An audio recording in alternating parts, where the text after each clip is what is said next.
Keutamaan silaturahim itu adalah tahqiqus silati ma'allah. Ibu sedang menghubungkan tali dengan Allah. Ya. Sebagaimana ibu sholat juga menghubungkan tali dengan Allah, silaturahim juga sama, menghubungkan tali kita dengan Allah Azza wa Jalla.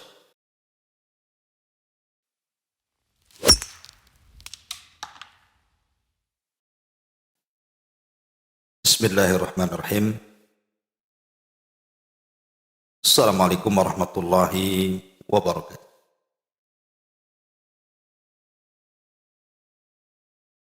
Alhamdulillah.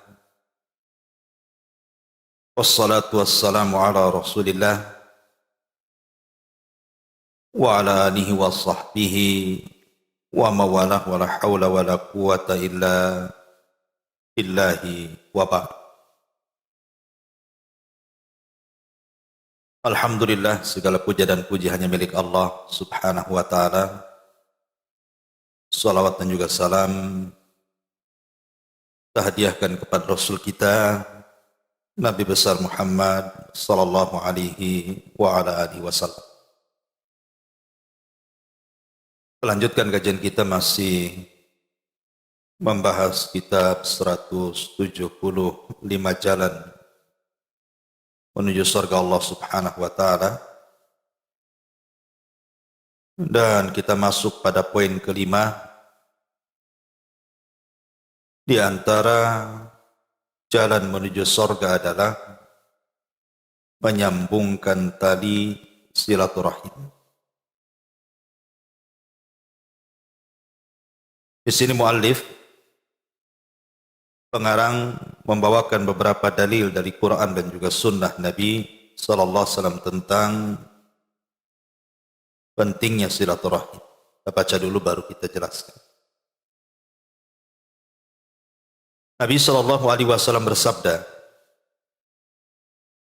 "Innallaha khalaqal khalqa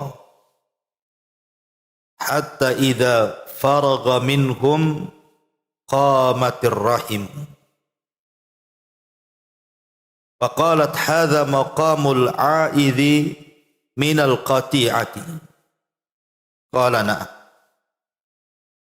Amma tardawna an asila man wasalaki wa aqta'a man qata'aki. Qalat bala. Qala fadhalika laki. Thumma qala Rasulullah sallallahu alaihi wasallam iqra'u in syi'tum fahal asaitum in tawallaitum an tufsidu fil ardi wa tuqattau arhamakum ulaika alladhina la'anahumullahu fa asammahum wa a'ma absarahum. Sesungguhnya Allah Subhanahu wa taala menciptakan para makhluk sampai ketika Allah telah selesai dari penciptaan mereka. Ar-Rahim berdiri seraya berkata, ini adalah kedudukan orang-orang yang berlindung kepadamu dari perbuatan memutus silaturahim. Maka Allah menjawab, iya tentu. Apakah kamu suka jika aku menyambung orang yang menyambung? Apakah kamu suka jika aku menyambung orang-orang yang menyambungmu dan memutus orang-orang yang memutusmu? Maka Ar-Rahim mengatakan, tentu saja ya Rabb. Maka Allah berkata, itulah yang akan kamu dapatkan. Kemudian Rasul bersabda, jika kalian mau, bacalah firman Allah Azza wa Jal. Maka apakah kiranya jika kamu berpuasa, kamu akan membuat kerusakan di muka bumi dan memutuskan hubungan kekeluargaan? Mereka itulah orang-orang yang dilaknat Allah, ditulikannya dan dibutakan penglihatannya. Baik. Ma'asyiral muslimat yang dimuliakan Allah Subhanahu wa taala. Hadis ini adalah hadis tentang keutamaan silaturahim dan ancaman orang-orang yang memutus silaturahim. Adapun keutamaannya, Nabi SAW menjelaskan ketika rahim itu berdiri di hadapan Allah, kemudian dia minta kedudukan kepada Allah Subhanahu wa taala, maka Allah Subhanahu wa taala mengatakan, amatardawna an asila man wasalaki wa atta'a man qata'aki. Ridhakah engkau wahai rahim jika aku menyambung siapapun yang menyambung kepadamu, dan aku memutus hubungan siapapun yang memutuskan hubungan denganmu. Lihat Bu di sini keutamaan orang silaturahim. Maka dijanjikan oleh Allah Subhanahu wa taala, Allah akan menyambungkan dengan kita dan kita akan tersambung dengan Allah Subhanahu wa taala. Saya buat analogi. Ibu ini sudah beli handphone, cantik pula handphone. Kemudian beli data, penuh pula isi. Maksud ibu punya handphone itu kan untuk berkomunikasi.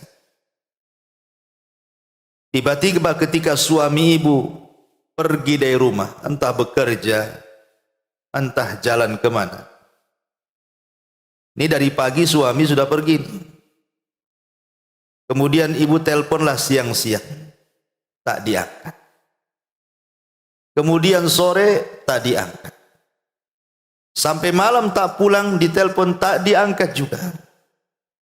Sampai pagi ditelepon tak diangkat juga. Kira-kira Bu, ibu sakit hati enggak? Pastilah ada curiga nih, kemana suami enggak? Kok enggak biasa gitu. Ya. Atau mungkin nelpon saudara gitu juga lah. Enggak diangkat-angkat terus sudah telepon, tapi masuk. Mungkin kita bisa sakit hati Bu. Ini sesama makhluk ya. Kalau kita berhubungan dengan sama makhluk tidak ada respon itu, apalagi makhluk itu orang yang dekat dengan kita, rasanya sakit kita ini. Ada apa kan itu? Kalau sesama makhluk saja nggak diangkat handphone, kita telepon nggak dibalas WA, terkadang sakit hati. Dan sekarang Bu, banyak orang yang kemudian berhubungan dengan Allah Subhanahu wa taala, Allah tidak meresponnya karena dia memutus silaturahim. Tapi tenang-tenang saja dia. Ya tidak khawatir, tidak apa gitu ya. Padahal kalau seandainya ibu kehilangan suami, bisa cari suami lain kan. Ibu kehilangan saudara, kehilangan apa, mungkin bisalah ada penggantinya. Tetapi kalau kehilangan Allah ini macam mana menggantikannya? Kalau Allah sampai hilang dari diri kita, siapa pengganti Allah yang menciptakan kita, yang mengatur kita, yang berikan nikmat kepada kita? Allah itu tidak bisa digantikan. Makanya kenapa Nabi SAW itu sangat khawatir kalau seandainya sekejap mata, bukan sejam 2 jam, sekejap mata dia ditinggalkan oleh Allah Subhanahu wa taala. Makanya dia sering berdoa dan mengatakan, ya Allah, jangan sampai kau terlepas dari pandanganku walaupun sekejap mata. Tarfata ainin. Fala takilni ila nafsi tarfata ainin. Ya Allah, jangan kau bebankan urusanku tanpa ada kehadiranmu walaupun sekejap mata. Itu doa Nabi itu. Karena Nabi SAW tahu kalau seandainya dia mendapatkan musibah, mendapatkan masalah, kemudian Allah tidak ikut campur tangan menyelesaikan masalah itu, Rasul paham tidak mungkin masalah itu bisa diuraikan. Karena masalah itu datang dari Allah dan Allah yang akan menguraikannya. Maka orang-orang yang memutuskan silaturahim itu sama dengan memutuskan hubungan dia dengan Allah Subhanahu wa taala. Dan orang yang menyambungnya maka sama dengan menyambungkan dia dengan Allah Subhanahu wa taala. Perhatikan di sini kata Nabi SAW, Iqra'u in syi'tum. Coba baca ayat yang disebutkan di sini, fahal asaitum. Surah Muhammad ayat 22 sampai 23 ini. Fahal asaitum in tawallaitum an tufsidu fil ardi wa tuqatti'u arhamakum ulaika alladzina la'anahumullahu fa asammahum wa a'ma absarahum.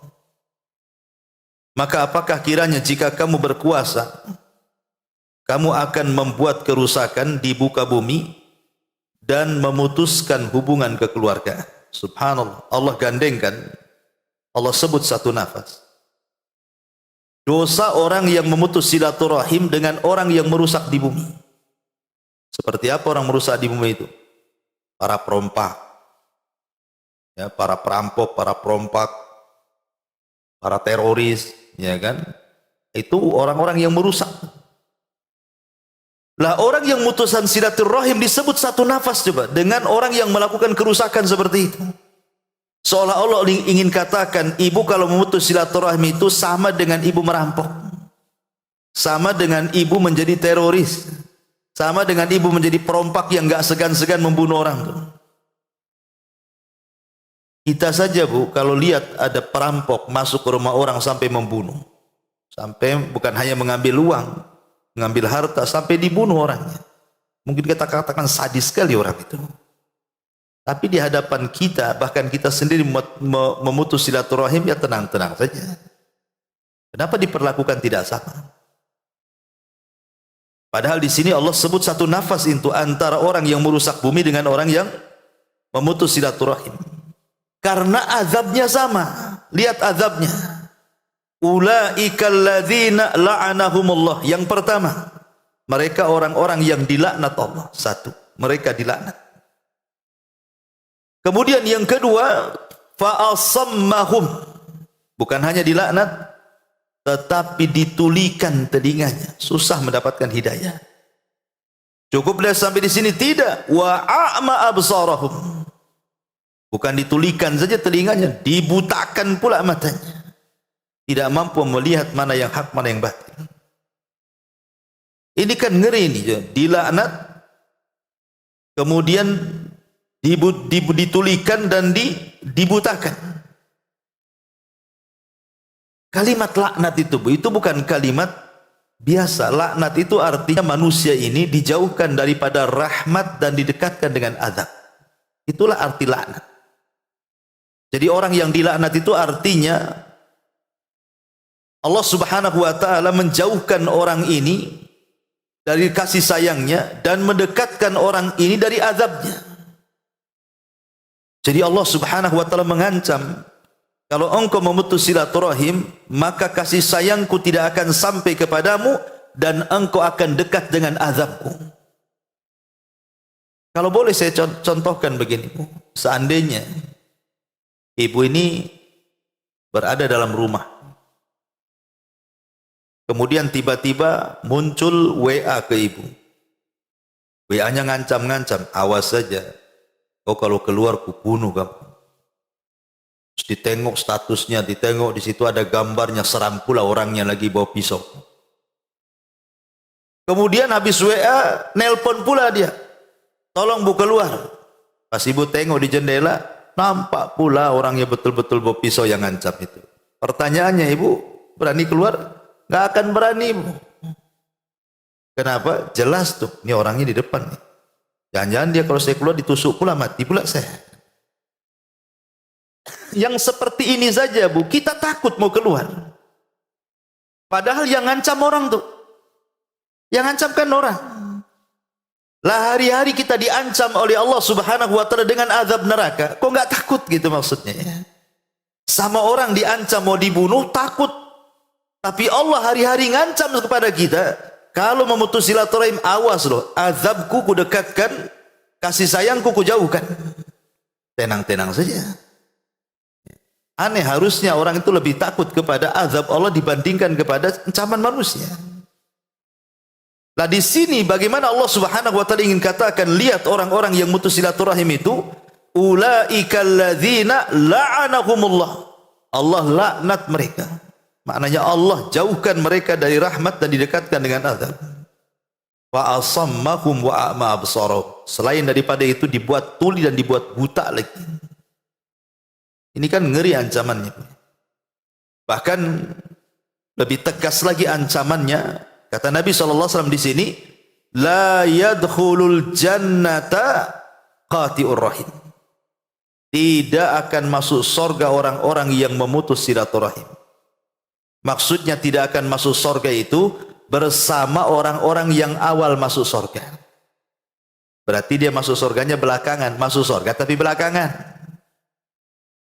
Bukan berarti sama sekali nggak akan masuk surga. Tidak. Maksudnya tidak akan masuk surga itu bersama orang-orang yang awal-awal masuk surga. Jadi dia digantung dulu hidupnya. Baru setelah kemudian dia lama di neraka, baru kemudian dimasukkan ke dalam surga. Kan ancamannya ngeri. La yadkhulul jannah. La yadkhulul jannah, tidak akan masuk surga qati'ur rahim, orang-orang yang memutus silaturahim. Masyarul muslimat yang dimuliakan Allah Azza wa Jalla. Kemudian di sini Rasul mengatakan juga, man ahabba an yubsata lahu fi rizqihi wa an yunsa'alahu fi atharihi falyasir rahimahu.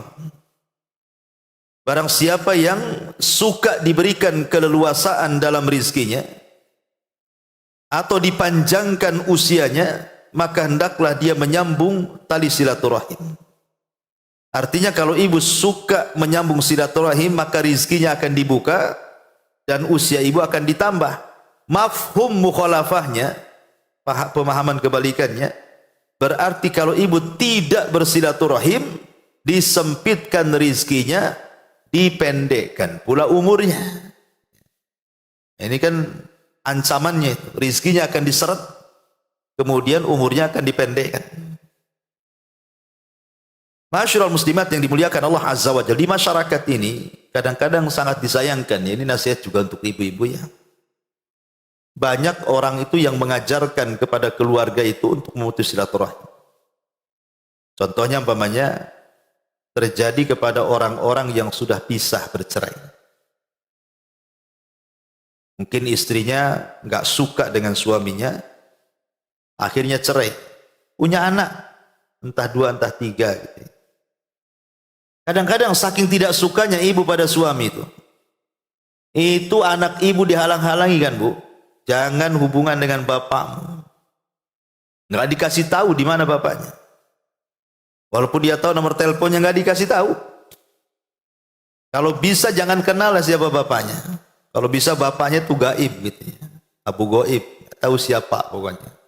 Jadi nggak pernah dikenal-kenalkan tuh sama anak. Ini kan ibu memutus silaturahim tuh anak dengan bapak. Apa urusan ibu dengan suami, anak-anak dibawa-bawa? Anak ini nggak punya dosa.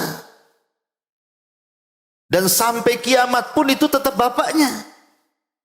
Apalagi anak perempuan, butuh dia dengan bapak. Kalau kawin susah dia nanti cari wali. Ya, ini kadang-kadang cukuplah ibu itu yang tidak suka dengan mantan suami, tapi ketidaksukaan jangan pula ditularkan kepada anak-anak. Wala yajrimannakum syana'anu qaumin alla ta'dilu i'dilu huwa aqrabu littaqwa, kata Allah. Janganlah karena ketidaksukaan kita kepada seseorang kita tidak berlaku adil. Jangan sampai karena ibu tidak suka nih dengan mantan suami, akhirnya nggak berlaku adil sama anak-anak. Salah anak-anak ini apa? Kan gitu. Dia nggak punya salah. Yang salah kan bapaknya kan itu ya. Biarkanlah anak-anak ini berkomunikasi supaya ada silaturahim dengan bapaknya, diajarkan. Ya kalau bisa urusan ibu dengan mantan suami sudah tutup sampai di situ. Jangan diceritakan. Kalau bisa anak tidak tahu. Ini dikompori anaknya. Kalau bisa didoktrin gitu, direkam. Kalau bisa bencinya dia kepada mantan suami itu ditularkan sama anaknya sehingga ikut benci juga. Nah ini betul. Ataupun mungkin contoh yang lain. Mungkin ibu menghalang-halangi suami berhubungan dengan keluarganya. Saya itu pernah ada kasus gitu ya, seorang istri itu tidak suka kalau suaminya itu ngirim uang sama orang tuanya. Jadi orang tuanya ini telepon saya, ngadu gitu ya. Ustaz gimana ini? Anak saya lo ngirim uang. Ngirim pun tak banyak sebenarnya.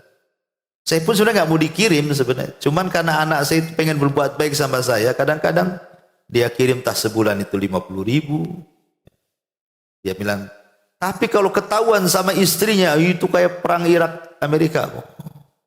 Wah, pokoknya sampai ketakutan loh.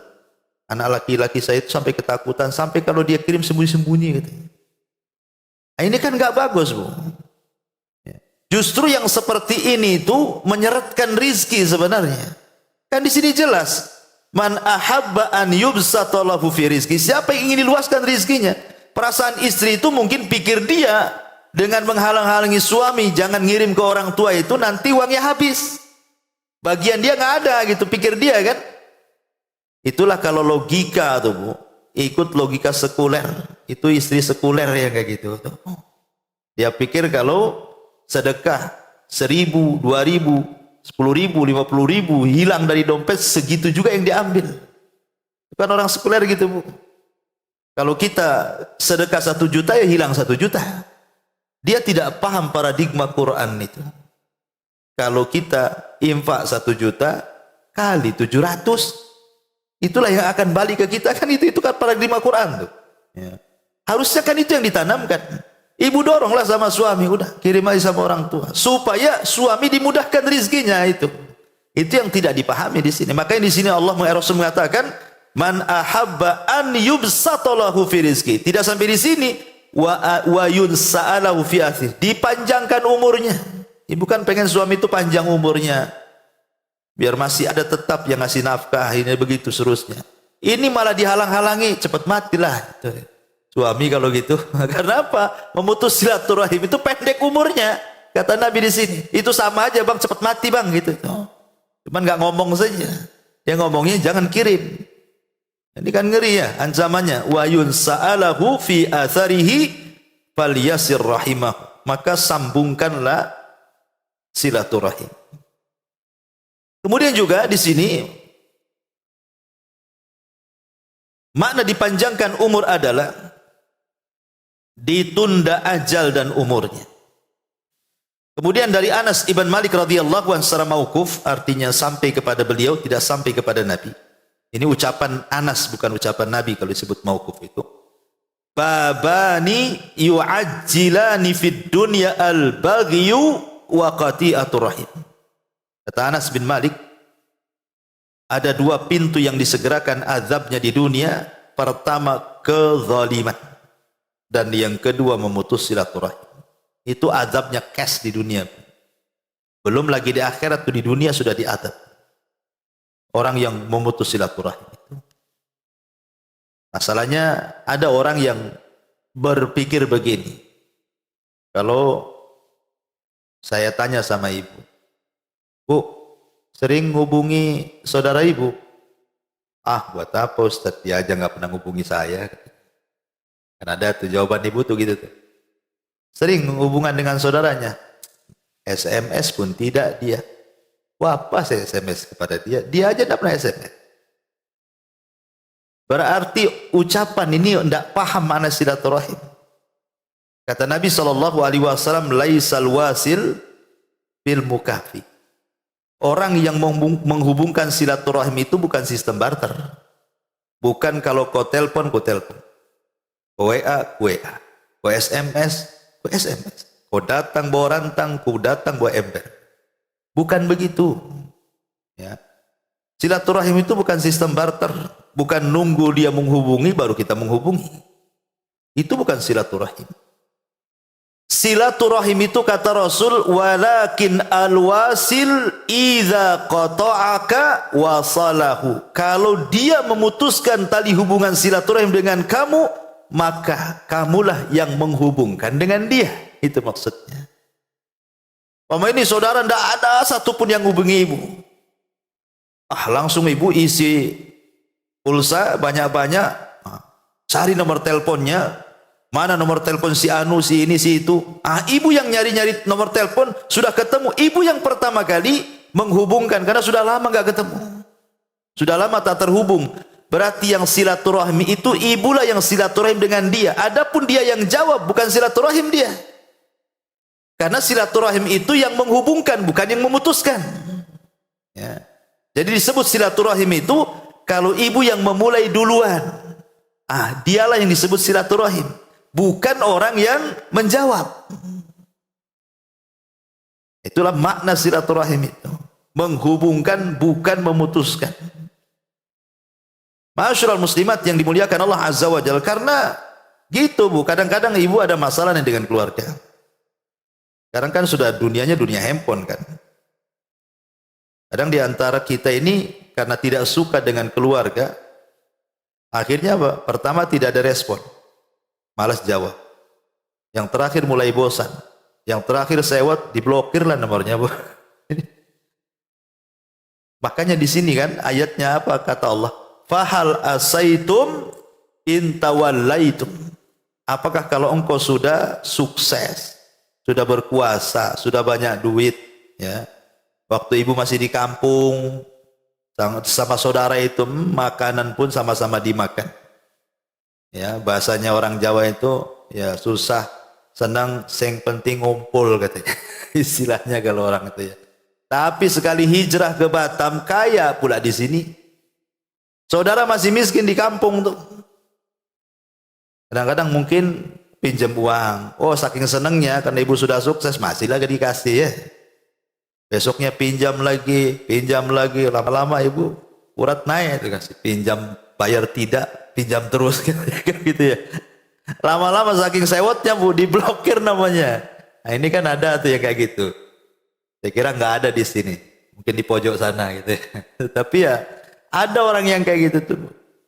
Memang malas. Sebenarnya ngapain diblokir?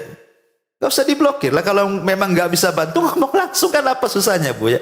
Maafan lah ini sudah sudah ke 100-nya kamu pinjam ini tak bayar-bayar mungkin tak bisa. Kan ngomong itu apa susahnya? Kenapa mesti diblokir? Kadang-kadang kan ini memblokir ini kan kadang-kadang memutus silaturahim jadinya. Biarkan aja.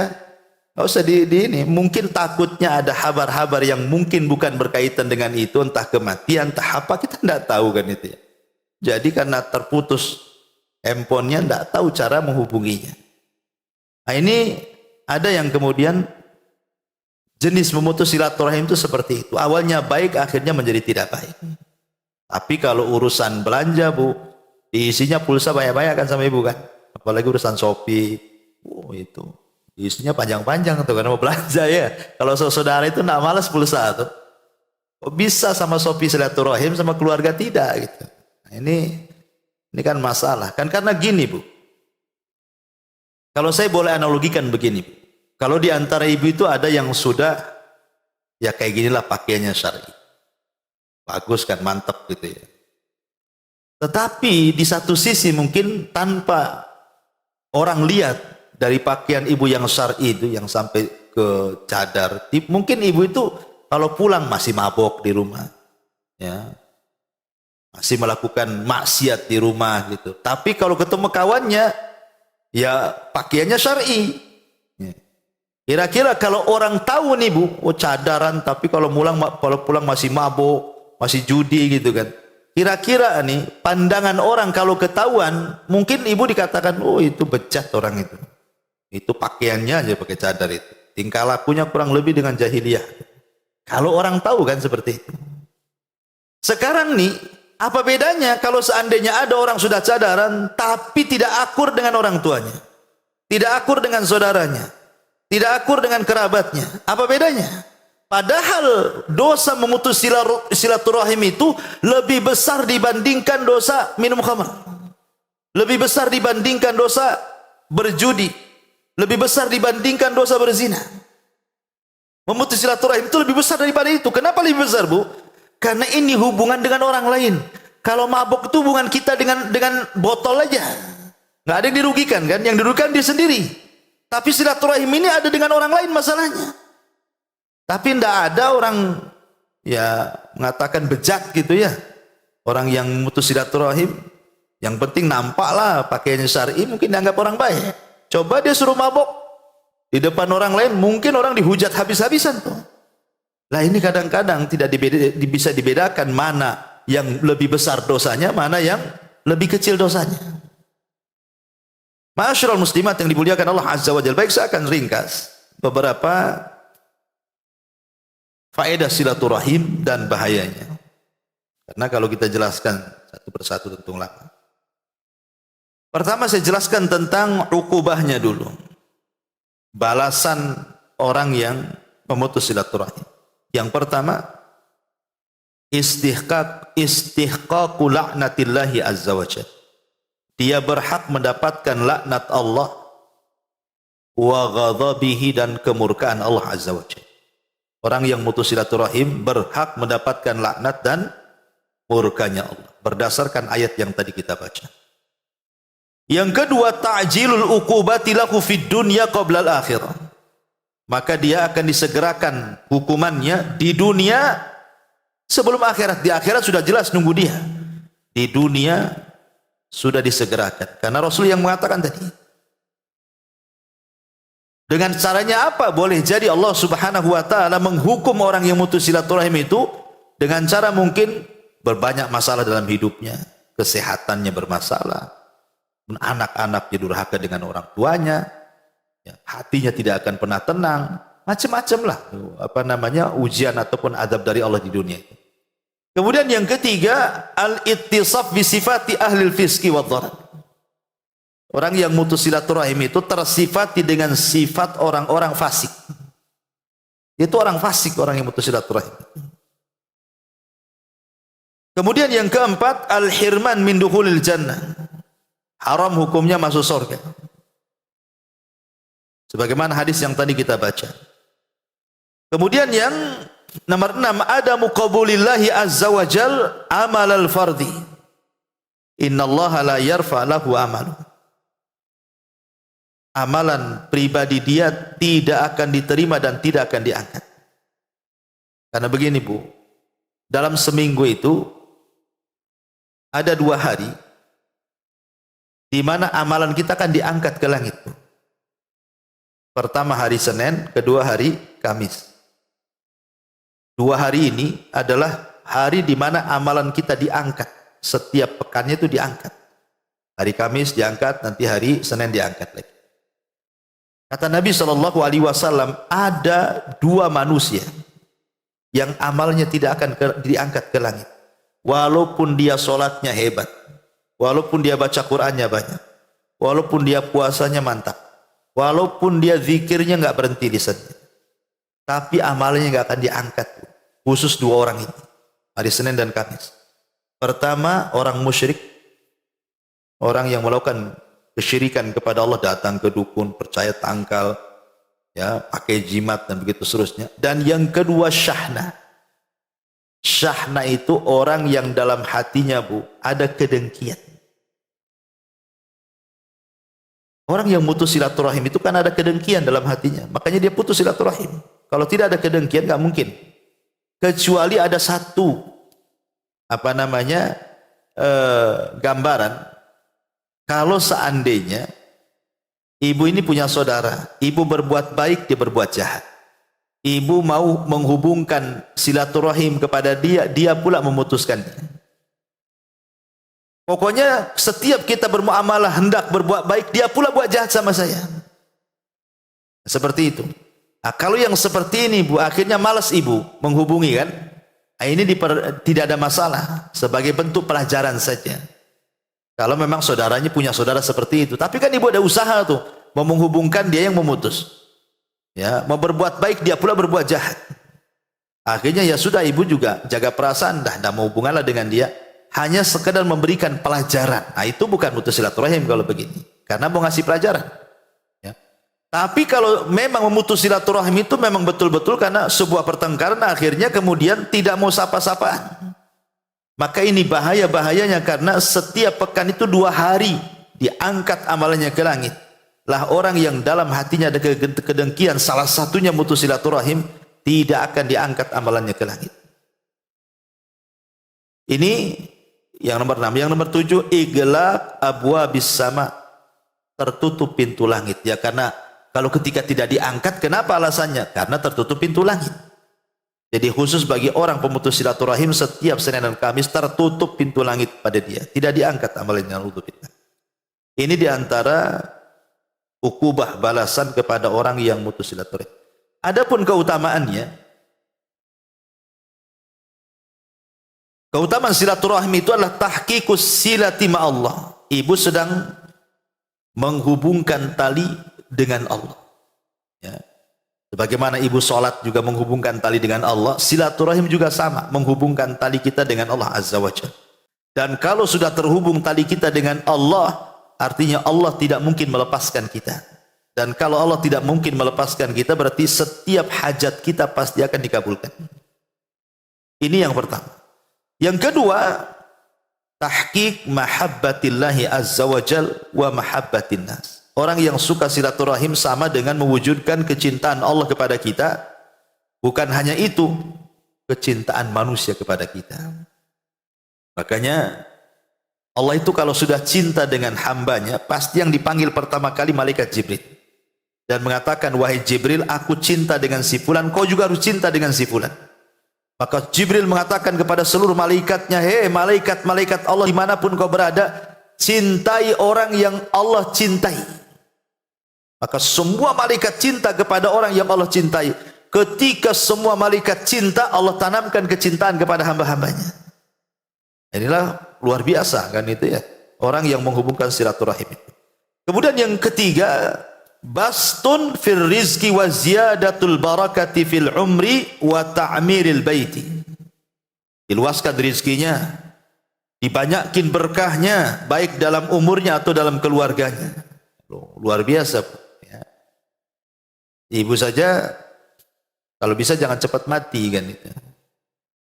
Makanya kenapa setan itu Bu datang kepada ibu itu dari dua arah. Pertama ngasih angan-angan. Hidupmu itu masih panjang. Ya. Apa-apa putuskan aja silaturahim itu. Nanti kalau sudah tua baru hubungkan. Apa-apa itu. Itulah setan datang. Disangkanya kita ini masih panjang umurnya. Jadi sewaktu-waktu taubat bisa gitu maksudnya. Nah, itulah angan-angan setan namanya. Atau setan itu dari jalur kedua, dibuatnya kita takut sehingga kita putus asa. Saking banyaknya dosa, akhirnya putus asa. Ada seorang syekh bercerita, Bu. Seorang syekh itu bercerita. Jadi syekh ini dia imam di salah satu masjid di Riyadh. Dia kenal satu jamaah itu, jamaah yang biasa sholat di masjid itu. Kalau sholat itu paling depan, saf pertama. Saking rajinnya orang yang satu ini, karena kalau sholat mesti saf depan. Jadi syekh ini yang merupakan imam masjid tadi, kenalah dengan dia. Satu hari, dia kebagian khutbah Jumat. Naik dia ke atas mimbar. Dijelaskanlah tentang masalah keutamaan silaturahim. Bagaimana keutamaannya, bagaimana ancaman orang yang mutus silaturahim ini. Selesai khutbah, kemudian sholat Jumat. Selesai sholat, tiba-tiba dikejutkan orang yang selalu di saf pertama ini, tiba-tiba sedang rangkul-rangkulan di belakang dengan seseorang yang dia tidak kenal. Dan saling menangis dua-duanya. Jadi akhirnya saya ini bertanya, kenapa kalian menangis? Barulah kemudian yang dikenal Syekh ini mengatakan, wahai Syekh, kenalkan ini adik saya.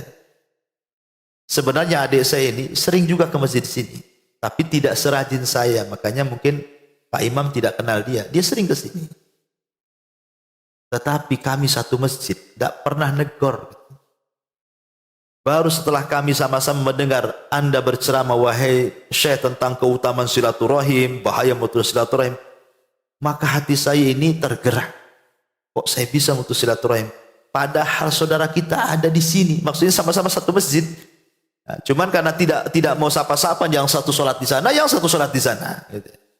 Tapi setelah sadar, kami pun kemudian saling rangkul, akhirnya menangis. Makanya terkadang saya rasakan, Bu, gara-gara urusan harta, karena ditanya oleh Syekh itu, kenapa kok bisa satu masjid nggak akram?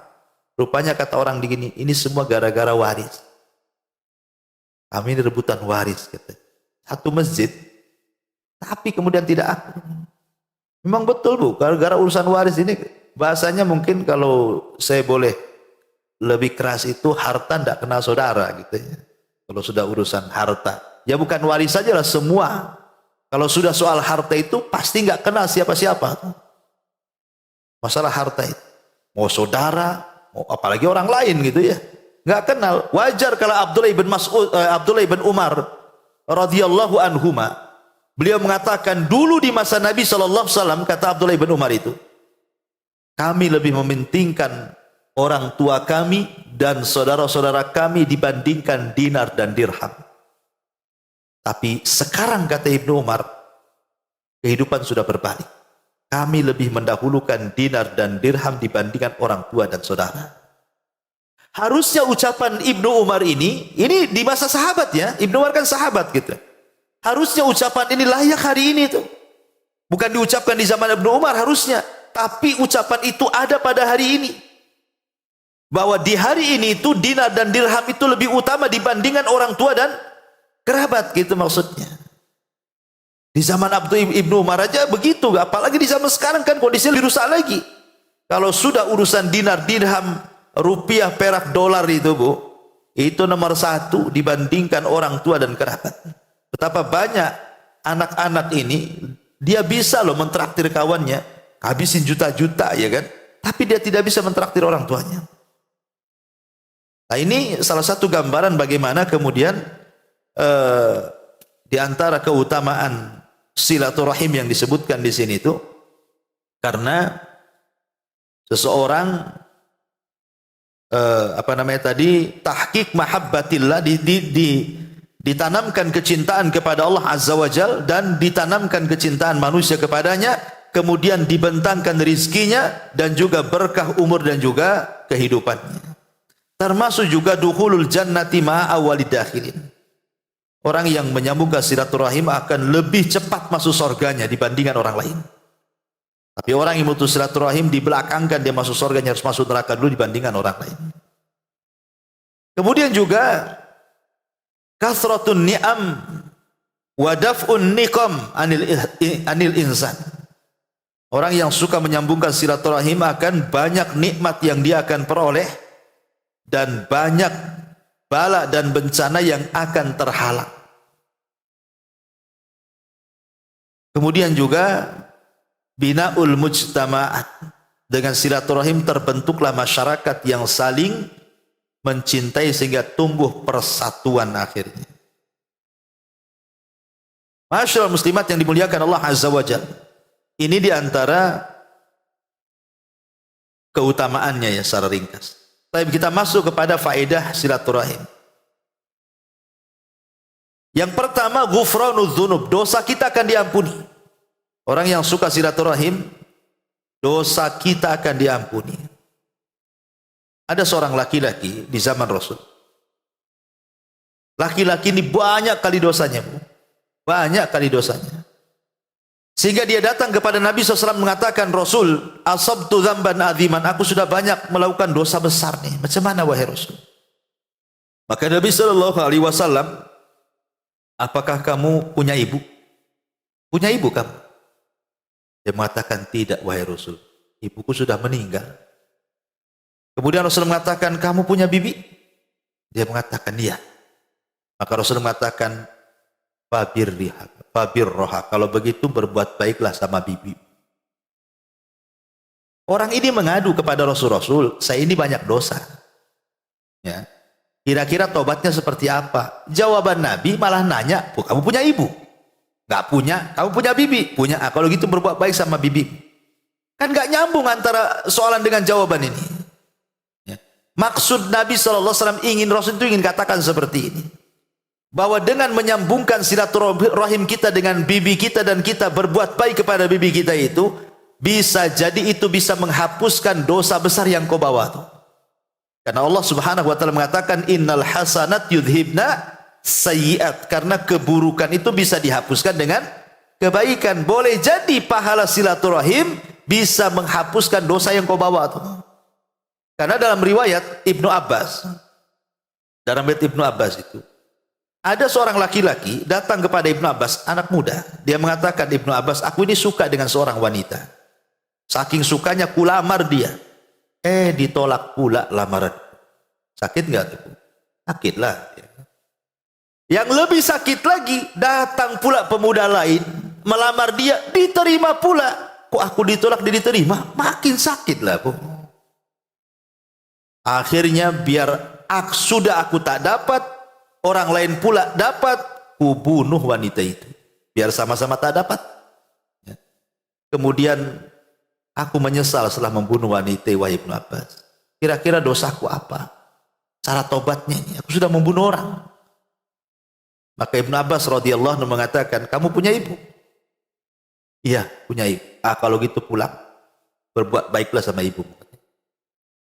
Jadi muridnya Ibnu Abbas itu tanya, Ibnu Abbas, maaf ya, orang ini tanya, dia membunuh. Dia tanya macam mana cara tobatnya. Kau jawab pula, kamu punya ibu. Mana nyambung jawabannya? Maka Ibnu Abbas mengatakan, bukan itu yang kumaksud. Karena dalam pandanganku, kata Ibnu Abbas, tidak ada amalan yang lebih mulia melebihi birrul walidain. Berbuat baik seorang anak kepada orang tua, itulah amalan tertinggi menurutku, kata Ibnu Abbas.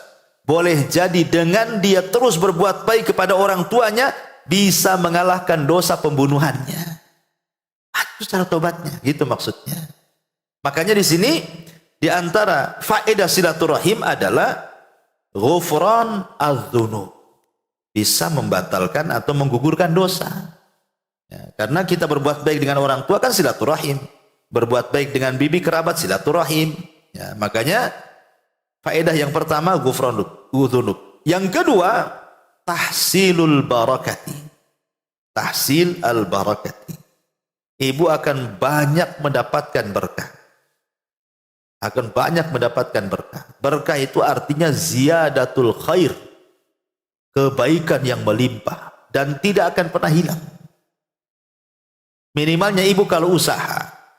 Kalau ibu usaha, mungkin suami ya kerja atau mungkin kerja di mana gitu ya. Minimalnya walaupun mungkin gaji tidak naik ataupun mungkin dagangan pun ya untungnya segitu-gitu, tapi kalau berkah, Bu, gitu ya, maka yang sedikit itu justru jadi banyak. Karena betapa banyak yang kaya nggak berkah, jadi seolah kaya miskin dia. Disiksa dengan kekayaannya. Disiksa dengan kekayaannya kan, karena apa? Dia kaya tapi tidak bisa menggunakan kekayaannya. Contoh nih, dengan duit dia bisa membeli lauk pauk mungkin 100 macam, tapi nggak ada satu pun yang dimakan, Bu. Makan ini kolesterol naik, darah tinggi, asam urat. Jadi apa kekayaannya kalau begitu? Kalau ujung-ujungnya kentang rebus, masih mending orang ruli lah, semua dimakan dia. Kadang ada orang yang disiksa pula dengan kekayaan dia itu. Jadi punya uang banyak tapi disiksa. Rumahnya bagus, kamarnya empuk, tapi kalau tidur harus minum pil dulu. Lah ini gimana ceritanya? Orang ruli aja nggak main pil-pil, Bu. Nggak ada bantal aja bisa ngorok dia. Dari pagi ke pagi dia bangun. Ada orang-orang yang kemudian disiksa dengan kekayaan tuh. Bisa jadi karena nggak berkah tuh. Itu maksud saya itu. Ya, makanya kalau seandainya orang itu suka silaturahim, salah satu fawaidnya adalah tahsilul barakati. Bisa saja dibukakan berkahnya pada hidupnya. Kemudian yang ketiga di antara faedahnya adalah al-wiqayatu min mayyitatis su'i. Ini yang paling besar. Terhindar dari meninggal su'ul khatimah. Karena Nabi SAW mengatakan, man sarrahu an yumadda lahu fi umrihi wa yuwassa' lahu fi rizqihi wa yudfa' anhu mitatus su'i falyattaqillaha wal yasil rahimahu. Kata Nabi SAW, barang siapa yang ingin dipanjangkan umurnya, diluaskan rizkinya, dan terhalang dari kematian buruk, pertama bertakwa kepada Allah, dan yang kedua menyambung silaturahim. Menyambung silaturahim justru ini mengakibatkan kita tidak mati su'ul khatimah. Kemudian juga faedah yang lain, al-fauzu biridwanillahi azza wa jal mendapatkan ridwan, keridhaan Allah Subhanahu wa taala. Karena ada beberapa perkara yang menyangkut sorga itu berkaitan dengan silaturahim. Contoh umpamanya ridallah fi ridal walidain. Ridhonya Allah ditentukan dengan silaturahimnya kepada kedua orang tua kan. Kalau orang tua ridho dengan kita, Allah jadi ridho. Ketika Allah ridho, pasti Allah masukkan kita ke sorga tuh. Tapi lihat, murkanya Allah juga tergantung dengan murkanya orang tua. Karena kita tidak pandai bersilaturahim kepada orang tua, marahlah dia akhirnya. Nah, justru itu pula menjadikan kita masuk neraka, naudzubillah. Kemudian juga dalilul alal iman, dalilun alal imani. Bahwa silaturahim itu dalil seseorang itu menampakkan keimanan. Jadi kalau kita merasa orang yang beriman, maka salah satu cirinya adalah silaturahim. Karena Rasul yang mengatakan, "Man kana yu'minu billahi wal yaumil akhir falyasil rahimahu." Barang siapa yang beriman dengan Allah dan hari akhir, maka hendaklah dia menghubungkan silaturahim. Jadi bukti iman, ya. Kemudian juga jalbu silatillahi wa ma'unatihi. Dengan silaturahim itulah penyebab kemudian Allah akan menghubungkan dengan kita dan Allah akan senantiasa menolong dalam kehidupan kita. Dan yang terakhir, dalilu ta'atillahi tu'addu silaturrahimi min anwa'i ta'ah. Bahwa silaturahim itu dalil bentuk ketaatan kita kepada Allah Subhanahu wa ta'ala. Wallahu alam, itulah diantara ringkasan apa yang disebutkan dari dalil-dalil pengarang dalam kitab 175 Jalan Menuju Surga Allah Subhanahu wa taala. Wallahu alam, sampai di sini.